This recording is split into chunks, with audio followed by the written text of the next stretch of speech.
Hello everyone, welcome to doubt free. आज हम dipole moment के बारे में डिस्कस करने वाले हैं। तो डाइपोल मोमेंट जो है it's a concept of covalent bond. किसका कॉन्सेप्ट होता है ये? कोवैलेंट बॉन्ड का कॉन्सेप्ट होता है। अच्छा, कोवैलेंट बॉन्ड कितना टाइप का होता है? दो टाइप का होता है। एक होता है पोलर कोवैलेंट बॉन्ड और एक होता है नॉन पोलर कोवैलेंट बॉन्ड। तो पोलर कोवैलेंट बॉन्ड कब बनता है? जब जिस दो एटम के बीच में कोवैलेंट बॉन्ड बना हुआ है, इफ दोनों एटम डिफरेंट है, लाइक ए एंड बी है, तो उस टाइम हमको क्या बनेगा? पोलर कोवैलेंट बॉन्ड बनेगा। और इफ दोनों एटम सेम है तो उसमें क्या बनता है? नॉन पोलर कोवैलेंट बॉन्ड बनता है। तो जब भी कोई एक non polar sorry polar covalent bond है, तो लेट सपोज उसमें दो एटम क्या है, ए एंड बी है। किसी एक एटम का इलेक्ट्रोनेगेटिविटी ज़्यादा होगा, किसी और एक एटम का इलेक्ट्रोनेगेटिविटी कम होगा। तो लेट जिसका ऊपर इलेक्ट्रोनेगेटिविटी ज़्यादा होगा उसके ऊपर कौन सा चार्ज आएगा?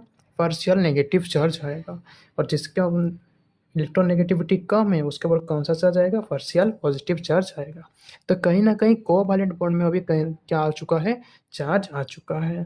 और इस चार्ज वाला कंसेप्ट हम कहाँ पे पढ़े थे? That is an ionic bond. तो ionic bond is the force of attraction between two ions, that is cation and anion. तो वही होता है। तो एक कोवैलेंट बॉन्ड में जब चार्ज आने लगता है तो उसमें कहीं ना कहीं आयनिक कैरेक्टर आने लग जाता है। तो व्हाट इज डाइपोल मोमेंट? तो it is A measure of percentage ionic character in A polar covalent bond. Basically it is A polarity measurement. तो एक एग्जांपल के लिए हम क्या लिए हैं? HCl मॉलिक्यूल लिए हैं। HNCl मॉलिक्यूल लिए, हाइड्रोजन क्लोराइड मॉलिक्यूल लिए हैं। तो इसमें क्लोरीन का इलेक्ट्रोनेगेटिविटी ज़्यादा है तो इसके ऊपर क्या आ जाएगा? डेल्टा माइनस आएगा। और हाइड्रोजन का क्या आ जाएगा? डेल्टा प्लस आ जाएगा। अच्छा, तो actually what is dipole moment? तो उसको हम कैसे फाइंड कर सकते हैं? Dipole moment equal to charge into distance of separation.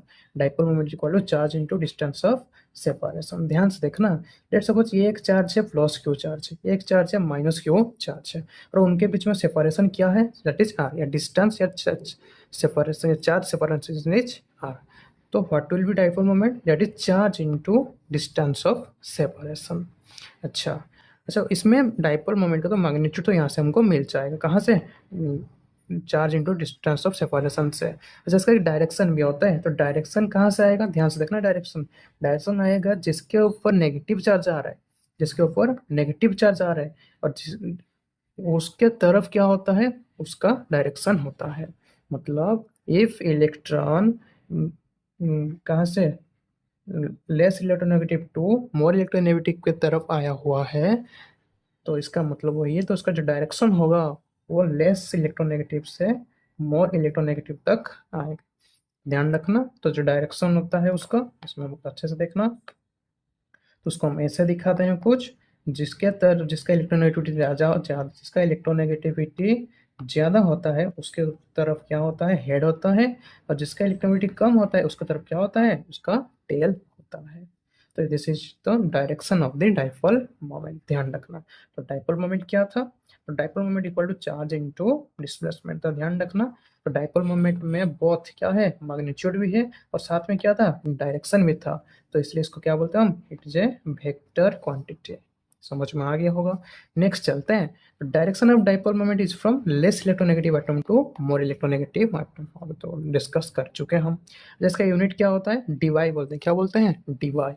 What is debye? That is 10⁻⁻18 ESU into centimetre inverse.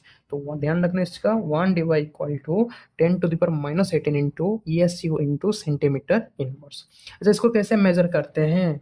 थियोरेटिकल्स को कैसे मेजर कर सकते हैं? ध्यान से देखना। तो percentage ionic character in A polar covalent bond, इसका फॉर्मूला, डायरेक्ट फॉर्मूला क्या होता है? Observe dipole moment divided by calculated dipole moment into कितना होता है? 100। तो उसमें हमको क्या मिल जाएगा? परसेंटेज आयनिक कैरेक्टर मिल जाएगा। चलो एक एग्जांपल लेकर देखते हैं कैसे ये होगा। ध्यान से देखना। क्वेश्चन क्या लिया हुआ है? Find out the percentage ionic character in HCl if the observe dipole moment is 1.02 dy and radii of H plus and Cl minus is 0.397 into 10 to the minus 8 centimeter and 0.942 into 10⁻⁸ centimetre respectively. तो इसका मतलब हमको दिया हुआ है कौन सा molecule दिया हुआ है, HCl मोलिक्यूल को दिया हुआ है। ऑब्वियसली उसके ऊपर डेल्टा माइनस आएगा, इसके ऊपर क्या आ जाएगा, डेल्टा प्लस आ जाएगा।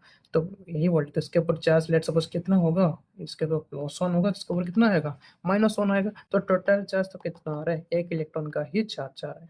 तो क्यू कितना हो गया, 1 इलेक्ट्रॉन।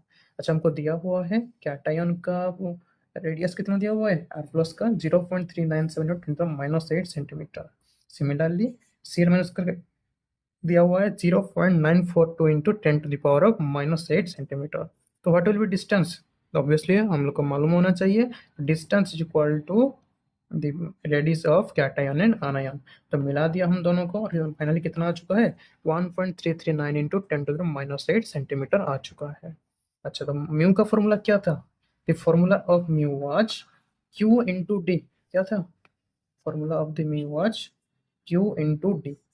म्यू इक्वल टू क्या था, क्यू इंटू डी था। तो क्यू क्या आया हुआ है, 1 इलेक्ट्रॉनिकल चार्ज। तो 1 इलेक्ट्रॉनिक चार्ज का वैल्यू कितना होता है, 4.8 into 10⁻⁻10 ESU। That is in ESU। In coulomb 1.6 into 10⁻⁻19 coulomb होता है, बट ESU में कितना होता है, 4.8 इंटू 10⁻⁻10 ESU। और डिस्टेंस कितना आया हुआ है हमारा, 1.339 इंटू 10⁻⁸ सेंटीमीटर। तो इसमें से हम क्या निकल सकते हैं, परसेंटेज आइडेंटिटी कैरेक्टर। हमको गिवन कितना दिया हुआ था, 1.02 डिवाइड, तो 1.02 इंटू कितना कर दिया हम, 10⁻⁻8। तो किस में आ चुका है अब, ये ESU में आ चुका है। तो ESU एंड सेंटीमीटर इनवर्स में आ चुका है। नीचे क्या होगा, that is calculated dipole moment. Calculated हम कितना कैलकुलेट किए हैं इधर से, जो ये वाला म्यू इंटू है ना, 4.8 इंटू -10 इंटू 1.339 इंटू 10⁻⁻6 इंटू 100 जब कर लेंगे आंसर कितना आएगा, 15.87% आएगा। तो this is the introduction to dipole moment.